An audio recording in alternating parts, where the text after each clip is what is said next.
আর তার স্বামী দুজনেই সেই মোহাম্মদের দিন কবুল করে নিয়েছে।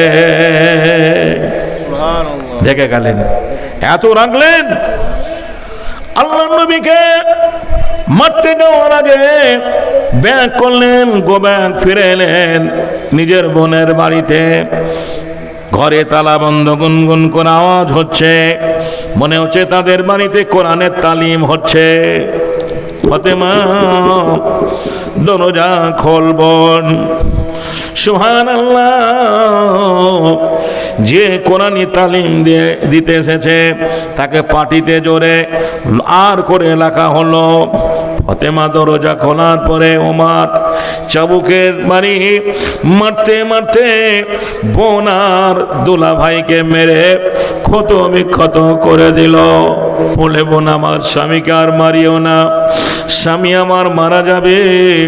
বলে, না, কোনো কথা শুনতে চাই না, তোরা কি সেই মোহাম্মদের দিন কবুল করেছি? সত্য করে বল। ফাতেমা বলল, ভাই ওমর, আমরা সেই মোহাম্মদের দিন কবুল করেছি। যদি তুমি সেই মোহাম্মদকে দেখো, তুমিও মুসলমান হতে বাধ্য হবে। ওমর তখন এবার দিলটা নরম হলো, কোরআনের কিছু আয়াত তাকে শোনানো হলো। ওমর কেঁদে ফেললেন আর তার বোনাইকে বললেন, ভাই আমাকে সেই মোহাম্মদের কাছে নিয়ে চলো, যে মোহাম্মদের কাছে তোমরা দুজনে কালেমা পড়ে মুসলমান হয়ে গেছো। আল্লাহর নবী সাহাবীদেরকে নিয়ে আলোচনা করছেন। আবু বকর বলছেন, ইয়া রাসূলুল্লাহ, ওই দেখেন ওমর আসছে, বলে তাকে আসতে দাও। সে যদি আমার ধর্মে ঈমান আনে তো আলহামদুলিল্লাহ, যদি সে আমাকে মারতে যায় তার সঙ্গে মোকাবেলা করতে হবে। ওমরের হাত থেকে খণ্ডনখানা রাসূলের পদতলে পড়ে গেল। আল্লাহর নবীর জি জড়িয়ে ধরলেন। ওমর বলছেন, ইয়া রাসূলুল্লাহ, আমি ওমর আপনার মাথা আমি শির নেওয়ার জন্য এসেছি, আজ আমি গর্দন আপনাকে দান করে দিলাম। ও আল্লাহর নবী, আমাকে এখনই এই মুহূর্তে কালেমা পড়ে মুসলমান করে নিন।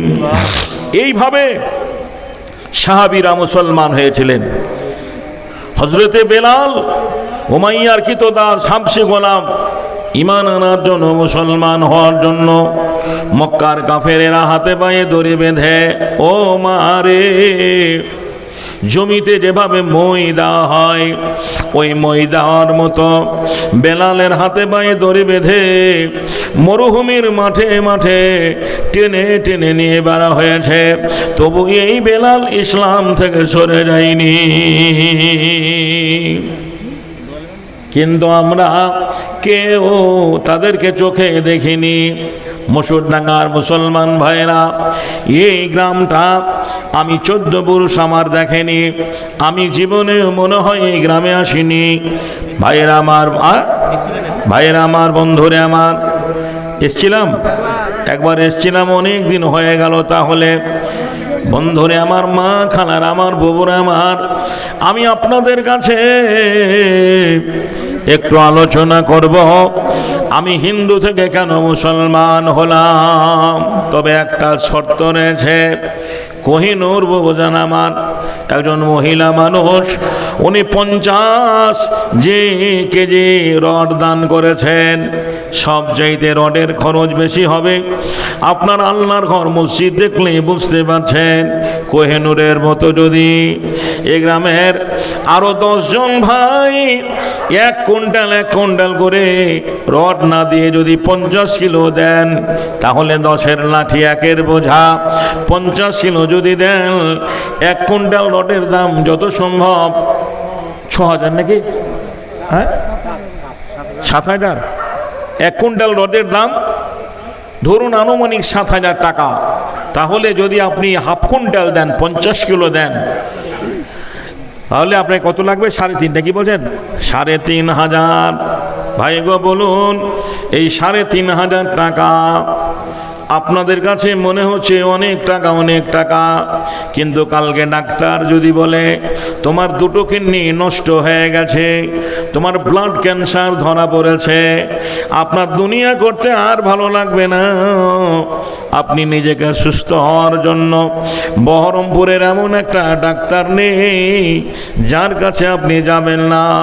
জমি জায়গা বিক্রি করে ব্যাঙ্গালোর পর্যন্ত যাবেন, ভেলোর যাবেন, সুস্থ করার মালিক হচ্ছে আল্লাহ।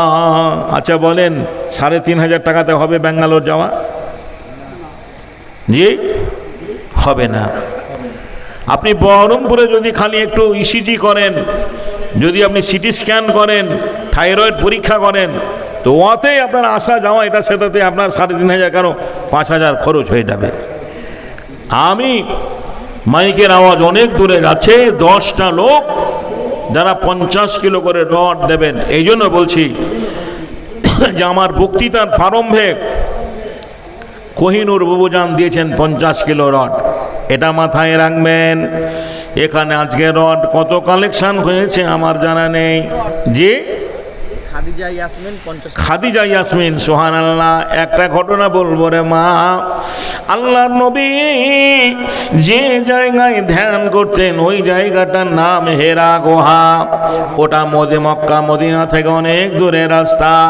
সেদিন অজান্তার হাওয়াই ছিল না, বাটা কোম্পানি যত ছিল না।